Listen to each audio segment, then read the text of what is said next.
You might think falling into a black hole is as easy as falling into a giant pit, but boy, is it a whole different ballgame. To actually fall into a black hole, you would need some incredible luck and a dash of wizardry. Moreover, if you were watching something fall into a black hole, you wouldn't even see it. Why? Well, let's try to understand the magic of physics. Falling into a black hole is really tricky. First of all, to even have a chance of doing this, you would need to aim perfectly and start your journey from very far away. It's like trying to hit a tiny target from a long distance. That's because black holes exist within galaxies, which are filled with other objects like stars, planets, and gas clouds.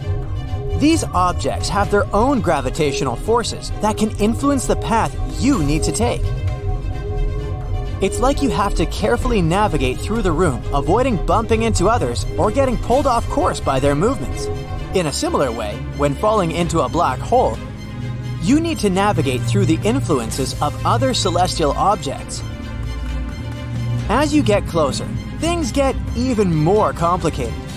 Making even the tiniest change in direction would require a tremendous amount of energy that you wouldn't be able to generate. It's like trying to steer a spaceship with no fuel left. This is because the black hole's gravitational pull is immensely strong. Once you pass the point called the event horizon, there's no coming back.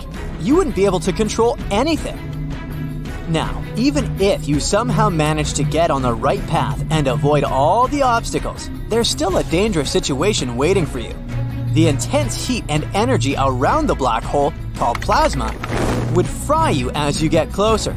So, you would need some impossibly strong protection to get even close to it. But not only is it nearly impossible to fall into a black hole, it's also impossible to see someone falling in it. Why? Let's find out. Imagine you're standing far away from a black hole, watching something getting closer and closer to the event horizon. As this thing, let's say it's a spaceship, falls into the black hole, two very strange things start happening. First, the color of the spaceship will change. You see, the gravity near a black hole is incredibly strong, much stronger than anything we experience here on Earth. This intense gravity affects everything around it, including light. Now, light has this fascinating property where it carries energy.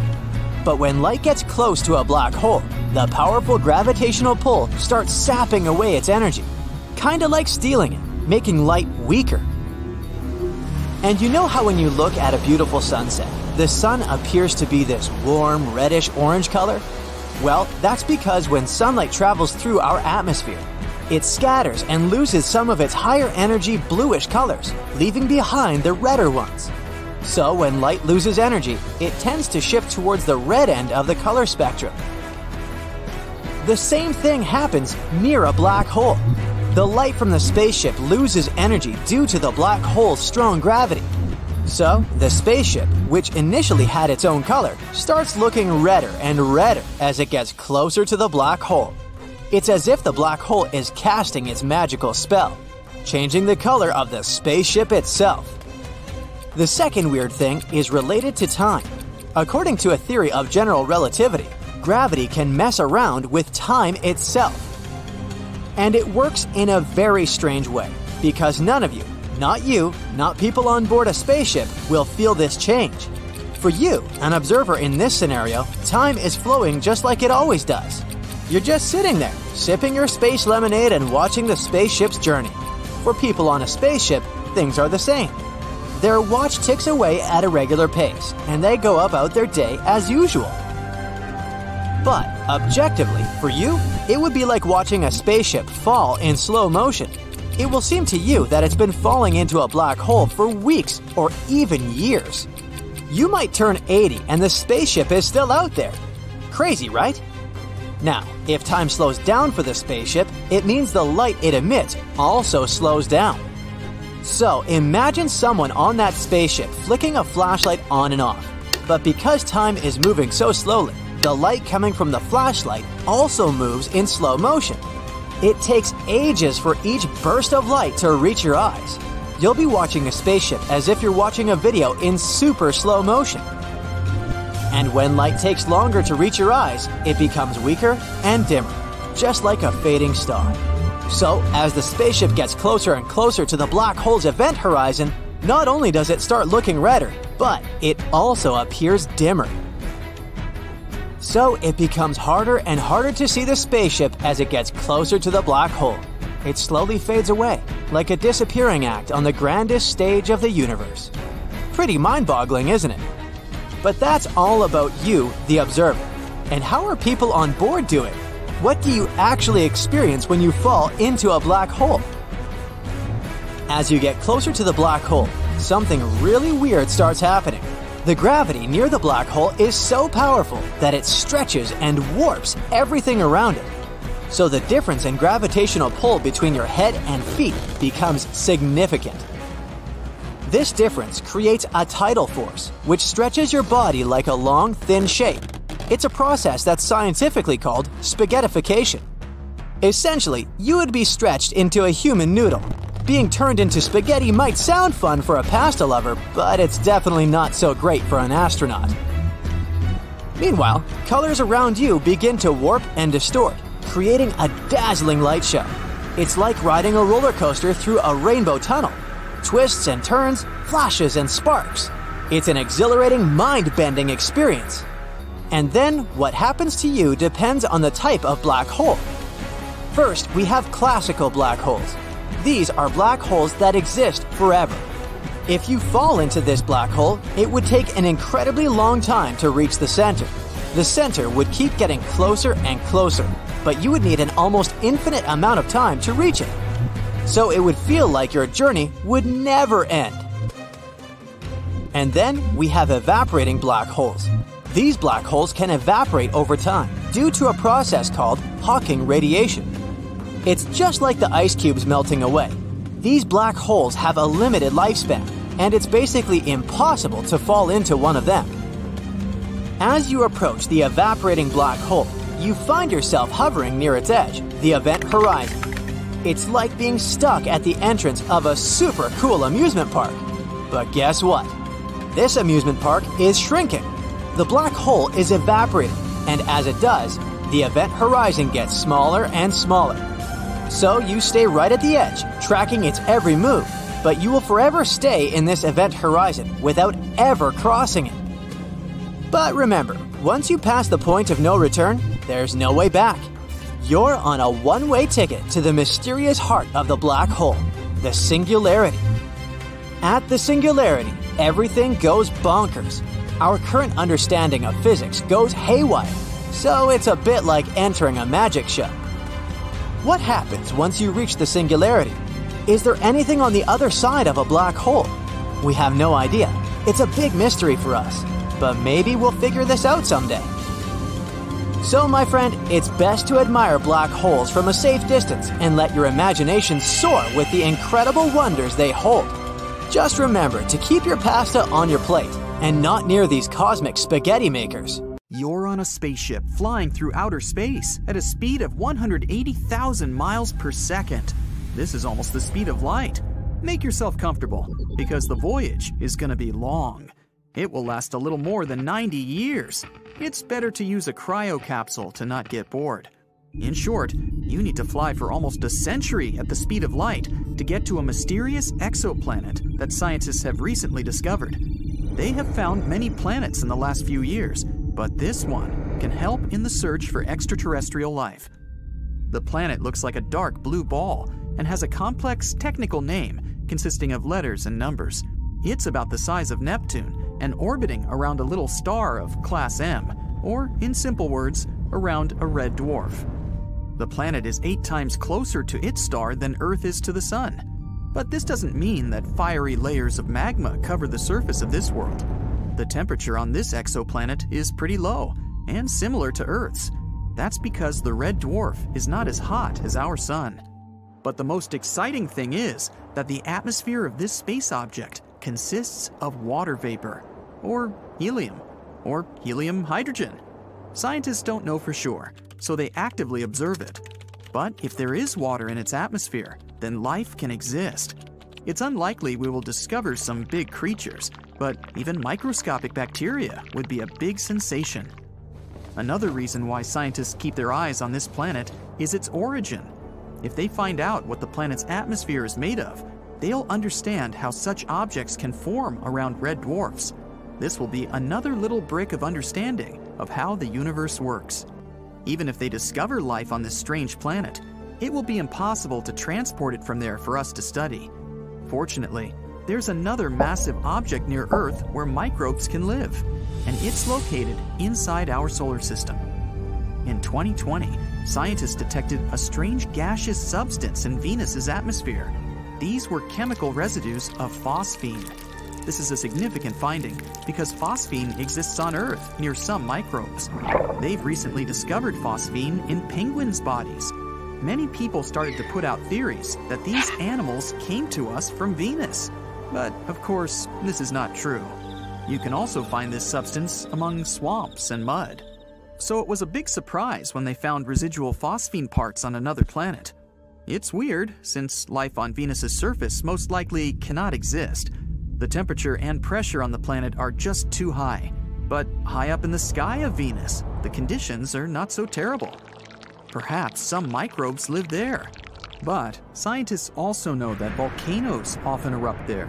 A chemical trace of phosphine may appear as a result of these eruptions.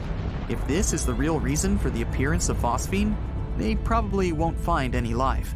Now they're spending a lot of money on the study of this planet. But let's go back to deep space. Over the past 20 years, scientists have been finding exoplanets far and not too far from us.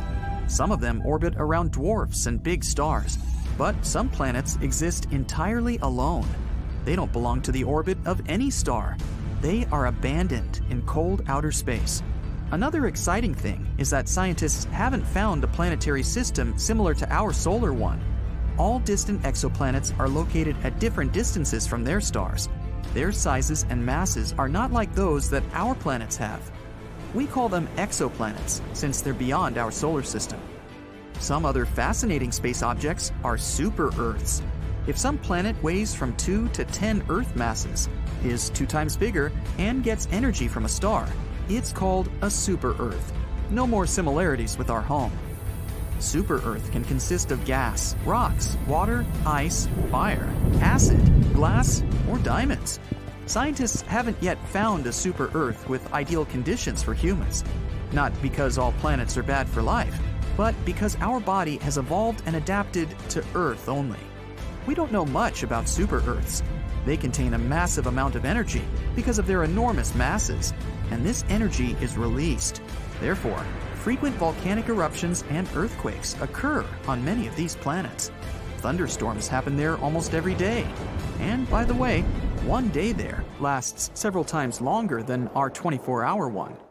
Let's imagine you're on the spaceship again, traveling to some super-Earth.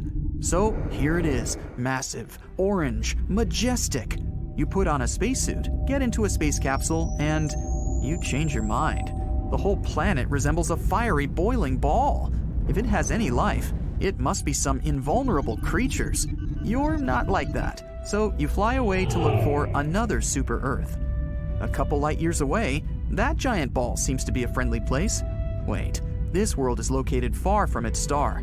The temperature there is so low that even molecules freeze. Antarctica is like a hot desert compared with this super-Earth. You continue your voyage and finally find a perfect spot. It's 3 times heavier and twice bigger in size than Earth. It consists of rocks, gases, and possibly water. You descend to the planet on the transport capsule, open the door, and take one step. Your legs are too heavy. Your whole body has gained weight. You feel as if you were carrying a huge box of bricks on your back. You can't even walk a few feet. And the reason for this is gravity. The greater the weight the super-Earth is, the greater its gravitational force becomes. You're pressed to the ground, and your muscles are too weak for this. Also, increased gravity provokes active fluctuations of tectonic plates. Earthquakes and landslides happen on this planet pretty often. The rocky surface here is constantly changing. To live on such a planet, you would need to develop new technology to build houses. You get back into the capsule and fly away, but not too far. The planet's gravity doesn't allow your ship to rise high into the sky. It's like ropes pulling you down. You use all the remaining fuel to overcome the gravity and go beyond the atmosphere. Another problem with such worlds is meteorites. Gravity attracts not only your ship, but also colossal space objects flying by. A giant asteroid can get off its route because of the attraction of the super-Earth. It can hit the planet in the form of a meteor shower. But the falling speed is also faster, so the destruction will be more massive. But the worst thing that can happen to the super-Earth is the stoppage of the planet's core, caused by high pressure. Hundreds of billions of tons of solid rock can squeeze the heart of this world, and the core should always be in motion to perform its primary function, keeping the magnetic field working. Solar storms and cosmic radiation can create severe problems for all life on the surface. On Earth, these storms disrupt the operation of electronics and affect human health. This happens even if small holes appear in the magnetic field. And what would happen if all the protection disappears? The energy of the closer star and the radiation from distant space would quickly destroy the super-Earth and make it impossible for life to develop. All these events can happen to a super-Earth with ideal conditions for living. And such a planet is a rarity. Most super-Earths have terrible surfaces and atmospheres. There's a planet where the air is so hot that it can evaporate metals. The fiery wind simply splits any solid substance into molecules. Such a super-Earth is more like a star, not an ordinary planet. Also, there's another super-Earth, wholly covered with water. You won't find a single piece of land there. The ocean floods any island in a second. And underwater, there are volcanoes. They erupt almost every hour, releasing billions of tons of magma. Because of the heavy weight, the planet is slightly tilted. When it rotates around its axis, the water flows from one side to another. This creates huge destructive tsunamis bigger than the size of Everest. And how about a super-Earth where it's raining diamonds or sulfuric acid? The surface of another distant world is blown by winds consisting of glass. There's a lot of fire and sand. When the hot air burns the sand particles, they turn into glass. Among all such planets, ours seems to be a paradise. But perhaps for some strange organisms living at the distant end of the galaxy, Earth may seem to be a terrible world. So, in the next 10 seconds, your heart will beat around 13 times. Well, as long as you're not running from a bear. All the human hearts in the world will pound 83 billion times. You'd think it'd be louder, wouldn't you? A blue whale's heart will beat once, an elephant's 5 times, a small dog 20, and a tiny hamster's tiny ticker will do it 66 times. But the hummingbird wins with 200 heartbeats on the count of 10. It'll also flap its wings 530 times, while a bee will fit in 2,700 times. You'll blink 3 times. You'll do it so often, your eyes stay shut 10% of the time you're awake. You'll read 50 words from your favorite novel, but only 20 words from a technical manual or scientific research paper. You'll speak 19 words, and an auctioneer will squeeze out 108 in just 10 seconds. Average computer users will manage to type 6.5 words. The world's fastest typist, Barbara Blackburn, will beat you with 35 words in the same time. 8 random thoughts will pop up in your brain. You'll take 2.5 breaths. A dog will take 4. You'll shed 5,800 skin cells to make room for new ones. In a year, all that shed skin together weighs almost as much as a gallon of paint. Your heart will pump enough blood to overfill a large Starbucks coffee cup. In the meantime, your kidneys will filter enough blood to fill a nail polish bottle. All your hair combined will grow 4,400 micrometers. Don't be impressed, that's 4 grains of sand lined up. Your body will produce 20 million red blood cells to carry oxygen to and CO2 from your body's tissues. But let's not forget that 1.1 million new white blood cells will appear to help keep you healthy. Each one of your neurons will fire 5 to 50 times during each of those 10 seconds. Altogether, they'll fire 280 billion times. If you're thinking about those shocking numbers, congrats! Your brain just used 126 watts of energy. What did you say? 107 million DNA mutations will happen in your body in the next 10 seconds. Your eyes will process over 90 million bits of visual information, but your brain might reduce that to less than 50 bits. And your sense of taste will only process 10,000 bits of data. When another 10 seconds go by, your brain will execute 1 trillion operations. Meanwhile, 166 million tons of rain will fall on Earth. If all the water in the atmosphere fell as rain, it would cover the whole planet's surface in a puddle as thick as an aspirin. Over 2,600 meteoroids will enter the atmosphere. More than 90% of them will burn up before they can reach the atmosphere. The other 10%? Ouch! The Earth will get struck by lightning about 1,000 times. One earthquake will happen somewhere on the planet. The Weather Channel will receive over 3 million forecast requests. If you're watching this video on your phone, the camera will capture 240 frames. In the world of social media, users will post 92,000 tweets. People will post 10,500 photos and videos on Instagram.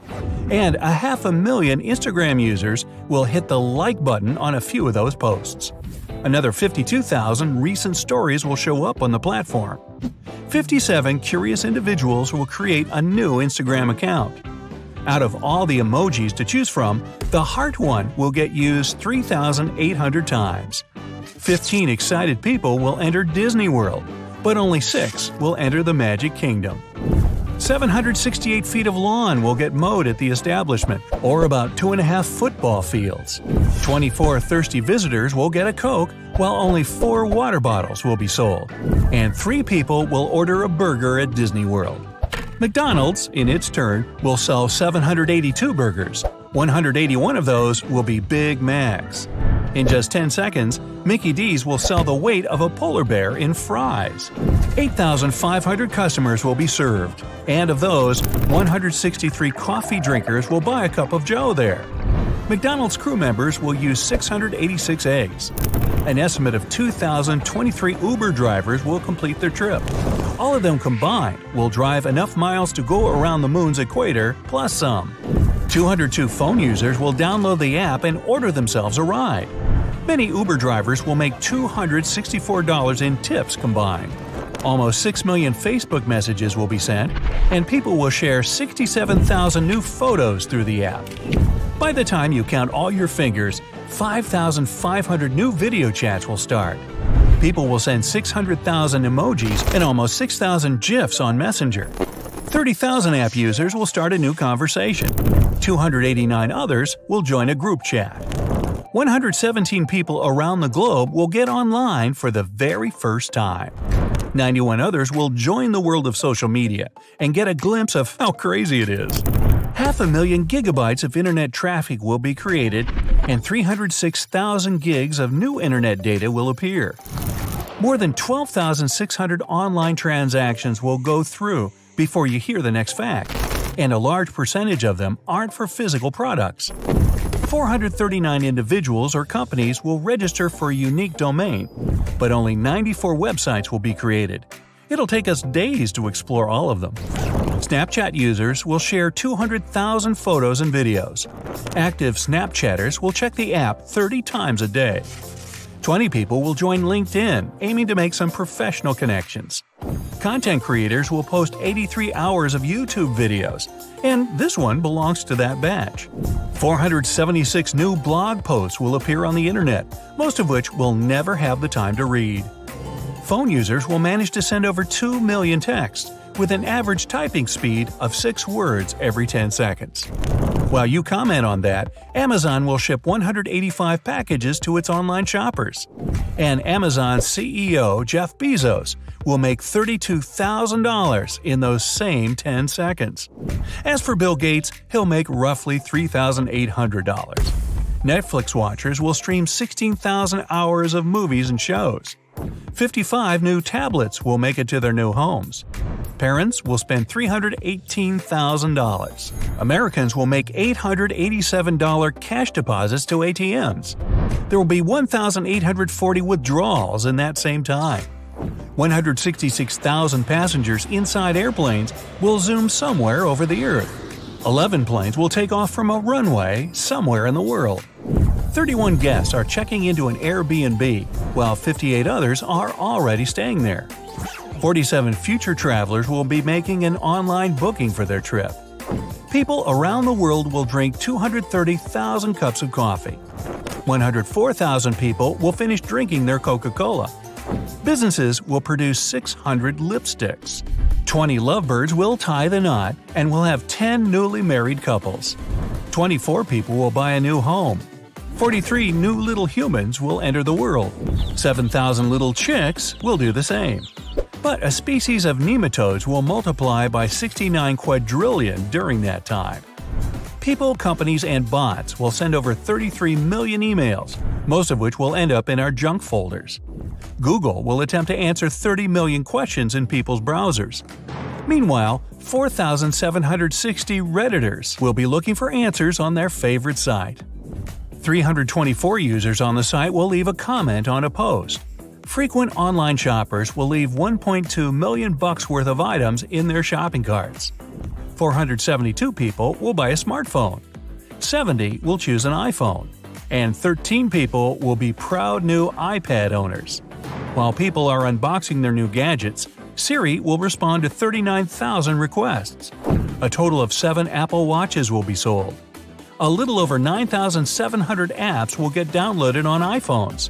2,900 of them will be games. iPhone users will send over 2 million messages. 125,000 music lovers will stream their favorite music on Spotify. And 2,500 new songs will make it into people's iTunes playlists. The sun's light will travel about 1.8 million miles. That's only 1/50th the way to Earth, though. If you could travel the speed of light, you'd circle the globe 75 times in 10 seconds. Our universe will expand by 92 miles, a third of the Grand Canyon's length. The Earth will travel 186 miles in space. That's 2/3 of the Grand Canyon. Our planet will rotate about 3 miles at the equator. It'll take the average person half an hour to jog that. The sun will consume 6 billion tons of hydrogen. I wish I could give you an analogy for that, but hey, it's a lot of gas. 300 stars will explode, but don't worry, 48,000 new ones will appear. The Andromeda Galaxy will come 680 miles closer to us, and I'll take 10 seconds to find my shoes. Maybe longer.